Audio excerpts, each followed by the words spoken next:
O reino protista é formado pelos protozoários e pelas algas. Estes seres também são unicelulares, mas possuem um núcleo definido, portanto são eucariontes. Eles não possuem características precisas que os permita classificar como animais ou plantas. Alguns possuem clorofila, outros não, e por isso alguns seres são autótrofos, ou seja, produzem seu próprio alimento, e outros são heterótrofos. A maioria dos seres do reino protista possui organelas de locomoção, como pseudópodos, flagelos ou cílios. Ao filo protozoa, que engloba os protozoários, pertencem a ameba, o trypanosoma e o paramecium. São, em sua maioria, seres microscópicos e podem viver livremente ou associados a outros seres. Conhecem-se cerca de 50.000 espécies de protozoários e, sendo seres unicelulares, apresentam-se constituídos por membrana, citoplasma e núcleo. A classificação dos protozoários é baseada na presença e no tipo de organelas de locomoção. Assim, existem os rizópodos, que se locomovem por pseudópodes, onde se destacam os amebinos. Os flagelados, que se locomovem por flagelos, como o trypanosoma. Os esporozoários, que não possuem organelas de locomoção, e vacúolos pulsáteis, como o plasmodium. E os ciliados, que se locomovem por cílios, constituindo os protozoários mais evoluídos. Já as algas, que fazem parte do reino protista, são consideradas as mais inferiores, como as euglenófitas, as crisófitas e as pirrófitas, e que podem ser encontradas em águas salgadas e doces, mas também em ambientes terrestres, sobre o solo e rochas úmidas ou associadas a outros organismos. Para desvendar esse universo, vamos usar o recurso de um microscópio e detalhar os seres formados por uma única célula. Os unicelulares eucariontes. Nestes organismos, a célula possui basicamente membrana plasmática, citoplasma e núcleo. Eles habitam o nosso planeta há pelo menos 1 bilhão e 500 milhões de anos. Ao longo do tempo, diversificaram-se, passando a ocupar todo tipo de ambiente úmido. A célula desses seres tem que desempenhar, a um só tempo, os papéis que as milhares de células especializadas de um ser multicelular desempenham em conjunto. Vamos explorar alguns aspectos da biologia desses organismos. A ameba desloca-se lentamente sobre o fundo da lagoa, emitindo prolongamentos que estão constantemente deformando sua célula.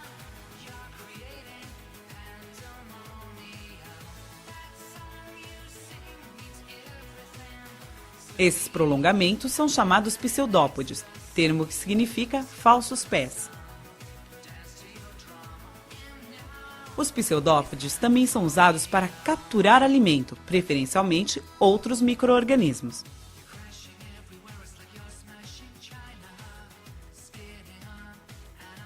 Recém-capturados, são digeridos em vacúolos digestivos dentro da célula. Algumas espécies de amebas produzem uma teca ou carapaça protetora. Esta teca-ameba aglutinou grãos de areia com muco, depositando-os ao redor de seu corpo. Neste outro caso, a teca foi totalmente secretada pela célula. Nas teca-amebas, há apenas um orifício, por onde saem os pseudópodes, usados na locomoção e na captura de alimento. Os heliozoários são ameboides de corpo esférico, com pseudópodes eretos e finos, irradiando-se da superfície da célula. Vivem geralmente associados a raízes de plantas aquáticas, alimentando-se de outros micro-organismos ou até mesmo de pequenos animais que tocam nos pseudópodes. As euglenas são flagelados muito comuns, que possuem cloroplastos, organelas ricas em clorofila, pigmento verde fundamental para a realização da fotossíntese. Nesse processo, sintetizam seu próprio alimento a partir de gás carbônico e água, havendo liberação de oxigênio. As euglenas deslocam-se no meio utilizando o flagelo e procuram locais onde a intensidade de luz seja adequada para a realização da fotossíntese. O estigma, esta estrutura avermelhada, participa do processo de orientação em relação à luz. Os ciliados são um grupo extremamente diversificado. Eles possuem cílios no corpo, que são usados na locomoção e, em vários casos, na captura de alimento. No paramécio, o corpo repleto de cílios permite uma agionatação para frente e para trás. O batimento dos cílios também promove corrente de água, que traz partículas alimentares que são ingeridas através do citóstoma ou boca celular e digeridas em vacúolos digestivos no interior da célula. O paramécio possui uma habilidade especial. Ao perceber no meio certas substâncias indicativas de situação de perigo, libera filamentos chamados tricocistos. Observe essa micrografia eletrônica de varredura de um paramécio, com os tricocistos liberados e note o detalhe de um deles. O dileptus é outro ciliado com um corpo repleto de cílios, mas que, diferente do paramécio, não usa os cílios para filtrar alimento. Com essa projeção da célula, que mais parece uma tromba, procura outros ciliados, suas presas favoritas. Foi o que aconteceu nesse caso, em que a célula da presa foi rompida e o material extravasado foi ingerido através do citóstoma, que se distende bastante. À medida que isso acontece, forma-se o vacúolo alimentar, onde o alimento será digerido. Este outro ciliado alimenta-se apenas de algas filamentosas, que ingere através do citóstoma.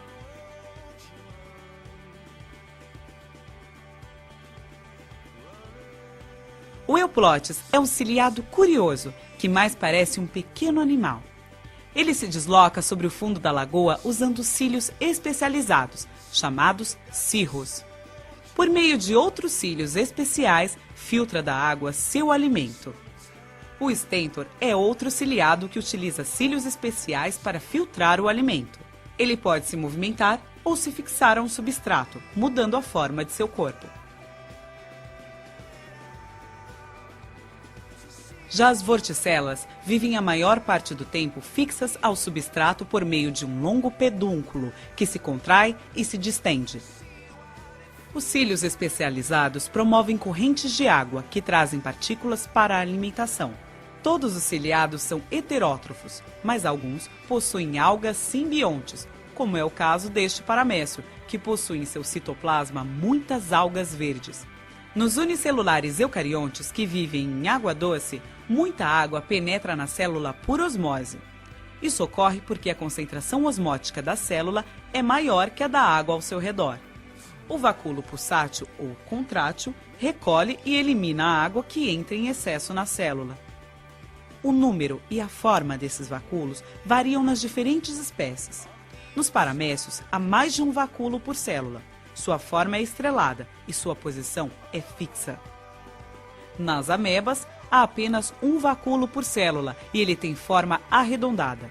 Por não ter posição fixa, essa organela acaba sendo arrastada constantemente pelas correntes citoplasmáticas. Nos heliozoários, formam-se vários vacúolos arredondados nessa parte mais clara e externa da célula.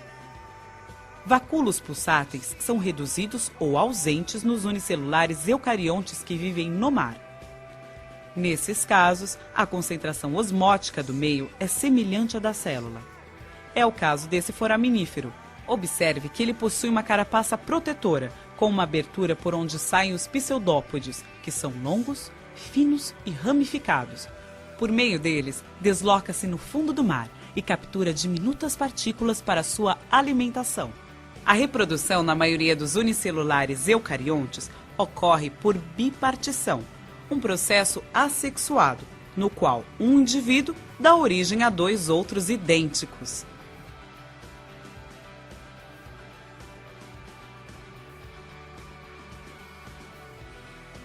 Mas nos ciliados, além da reprodução assexuada, há a reprodução sexuada, na qual dois indivíduos se unem, trocam material genético por meio de uma ponte citoplasmática e se separam. Ao observar estas cenas, pode-se ter uma pequena ideia de como são e como vivem esses unicelulares eucariontes de vida livre.